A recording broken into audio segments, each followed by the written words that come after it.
मसीह के प्रिय लोगों, आज हम बाइबल में से पुराना नियम में 7 पर्व के बारे में लिखा है, उन बातों को क्या है करके देखना चाहते हैं। आमीन। हमारा उद्धारकर्ता यीशु मसीह के नाम से आप सबको स्वागत करते हैं, आशीषित करते हैं। आइए एक वचन को पढ़ेंगे और आगे बढ़ेंगे। कोलोसियों की पत्री 2 अध्याय उसका 16 और 17वीं आयत को हम पढ़ेंगे। कोलोसियों की पत्री 2 अध्याय 16 और 17वीं आयत।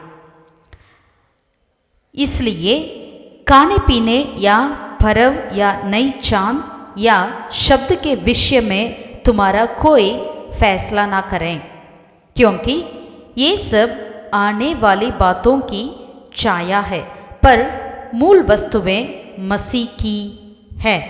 आमीन। यहाँ पर कुछ श्रेष्ठ दिन के बारे में प्रेरित पौलुस कहते हैं, और वे सारी बातें यहाँ तक कि शब्द का दिन के विषय में भी पौलुस कहते हैं कि ये सारे आने वाले बातों की छाया है, पर मूल वस्तुएं तो मसीह की ही है। पुराने नियम में कुछ 7 ऐसे पर्व के बारे में लिखा गया है। अगर लेवी व्यवस्था की किताब उसकी 23वीं अध्याय को और पलटें, इस अध्याय के अंदर उस 7 पर्व के बारे में बाइबल हमें बताती है। वो 7 पर्व क्या है, ये यहूदी लोग मनाते हैं, आज तक भी मनाते हुए आते हैं। और वो हमारे नया नियम में, मतलब मसीह में, जिस तरह से अभी हमने वचन पढ़ा, मसीह में वो कैसा पूरा हुआ होगा करके आज हम दरअसा देखेंगे। आमीन, हालेलुया। मेरे साथ ध्यान से पढ़कर आइएगा। प्रभु हमें प्रकाशन दें, जो सत्य पर चलाने वाले पवित्र आत्मा हमें अगुवाई करें। आमीन, हालेलुया। पहला पर्व जो है फसह का पर्व, लेवी व्यवस्था 23वीं अध्याय उसकी 5वीं आयत में इस पर्व के बारे में लिखा है। तो फसह का पर्व, इसका मतलब उस समय उन्होंने एक मेमना को वो मारते थे, और जैसे इज़राइल लोगों को परमेश्वर ने मिस्र से बाहर ले आया, उसी दिन रात को परमेश्वर ने कहा एक मेमना को मारना है, और सारी इंस्ट्रक्शंस प्रभु ने देते थे, और उसकी लघु को क्या करना है, मांस को क्या करना है, सारी बातों को प्रभु ने बताया। तो उस मेमना के द्वारा उन घर की जो पहलौठा का मृत्यु नहीं होती, उसकी लघु के चलते उस घर के अंदर मृत्यु का दूत नहीं आता था, वो सारे बचे थे। तो वह पर्व को वो हर साल मनाते थे। लेकिन आज अब हमारे लिए प्रभु यीशु मसीह, उन्होंने हमारे लिए बलि चढ़ा दी, अपने आप को बलि के रूप में दे दिया है। तो अब हमें वो फसह का पर्व मनाने की कोई ज़रूरत नहीं है।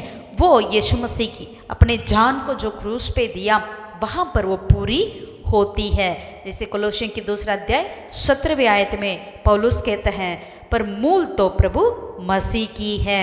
उस समय फसह का पर्व था, लेकिन अब वो मसीह हमारे लिए मारे गए।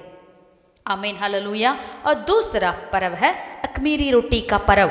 लेवी व्यवस्था 23 उसका 6 आयत में लिखा है अख़मीरी रोटी का पर्व।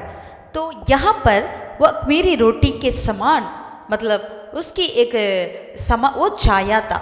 लेकिन अब यीशु मसीह में कैसा पूरा होती है। यीशु मसीह ने क्या किया, जब क्रूस में मारे गए, उन्होंने अपने सारे देह को हमारे लिए उन्होंने दे दिया। प्रभु यीशु मसीह कहते हैं ये मेरा देह है, इसे आप खाओ करके प्रभु यीशु मसीह अपने प्रभु भोज के समय पर यीशु मसीह कहते थे अपने चेलों को। उस लास्ट सफर में यीशु मसीह कहते थे अपने चेलों से। आमीन, हालेलुया। तो यीशु मसीह में वो बात भी पूरी होती है, अख़मीरी रोटी का पर्व भी। और तीसरा पर्व जो है पहले उपज का पर्व। पहले उपज का पर्व क्या है, यहाँ पर वो लेवी व्यवस्था 23वीं अध्याय 10वीं आयत में लिखा है पहले उपज का पर्व। यहाँ पर मसीह में वो कैसी पूरी होती, मसीह ही मृत्यु से जी उठा, पहला उठा है। आमीन, हालेलुया, हालेलुया। वही पहला उठा है, मृत्यु से जो विजय पाया, जी उठा। तो इसीलिए वही पहली उपज हमारे लिए यहाँ पर बन गया।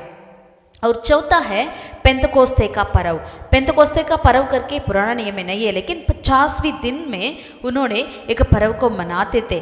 तो जैसे वहाँ से लेकर लिखा है 23वीं उसी अध्याय का 23वीं अध्याय का 15 से लेकर 21वीं वचन तक हम पढ़ेंगे। यहाँ पर वो लिखा है पेंतकोस्ते का पर्व। लेकिन नया नियम में कैसा पूरी होता है, जिसे आप और हम सब जानते हैं।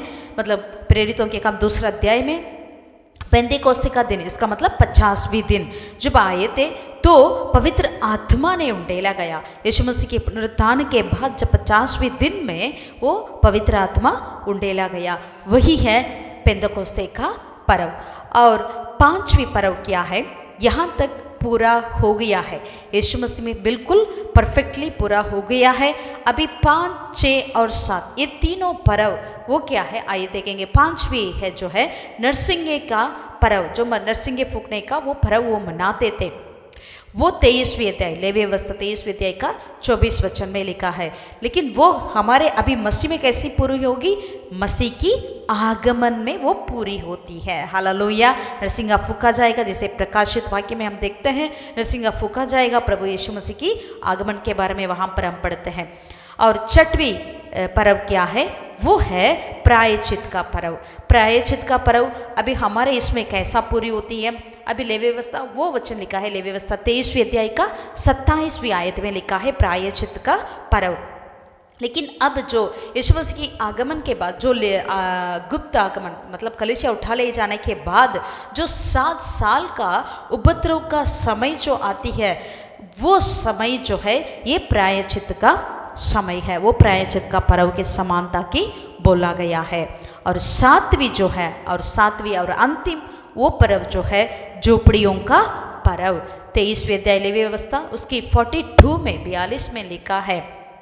वो क्या है, प्रभु यीशु मसीह का 1000 सालों का जो राज्य, वही झोपड़ियों का पर्व यहाँ पर वो पूरी होती है। हालेलुया। अब हमारे लिए और 3 पर्व की इंतज़ार है। मतलब हमें 5वीं पर्व के यीशु मसीह की आगमन होती है, उसके बाद 7 साल की उपद्रव का समय, फिर 1000 सालों का प्रभु यीशु मसीह का राज्य में ओके ये सारे पर्व पूरी होती है। जैसे कोलोसियों की 2 अध्याय 17 वर्ष में पौलुस को कहते हैं, क्योंकि ये सब आने वाली बातों की छाया है, पर मूल वस्तुएं मसीह की है। आमीन। हालेलुया। प्रभु यीशु मसीह के फसह का पर्व मतलब मृत्यु से लेकर यहाँ पर 1000 सालों का राज्य तक, मतलब ये सारे पर्व पूरी हो जाती है। पुराना नियम में ये सारे पर्व एक छाया के रूप में बोला गया, लेकिन अब नया नियम में ये सारे प्रभु यीशु मसीह में पूरी होती है। फसह का पर्व, अख़मीरी रोटी का पर्व, पहले उपज का पर्व, पेंतेकोस्ते का पर्व और नरसिंगे का पर्व, प्रायश्चित का पर्व और झोपड़ियों का पर्व। आमीन। प्रभु यीशु मसीह अपने मृत्यु से अपने जान को देकर हम सबको प्रभु यीशु ने खरीदा है, खरीद कर और मृत्यु से उन्होंने मृत्यु से वही यीशु मसीह की पहला है जो मृत्यु से जी उठा है। फिर पवित्र आत्मा के अभिषेक को हमने प्राप्त करी। प्रभु यीशु मसीह की आगमन के लिए हम इंतज़ार है। उसके बाद 7 साल की उपद्रव का समय आएगी, फिर 1000 सालों के लिए हम यीशु मसीह के साथ राज्य करेंगे। आमीन। हालेलुया। हालेलुया। परमेश्वर अब सबको आशीषित करे।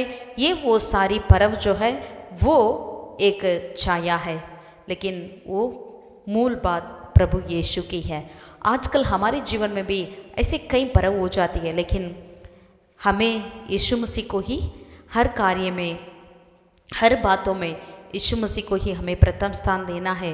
यीशु मसीह को ही, यीशु मसीह के लिए ही हमें जो कुछ करें या जो कुछ खाएं पिएं, सब कुछ हमें यीशु मसीह के लिए ही होना चाहिए। प्रभु आप सबको आशीषित करें। God bless you.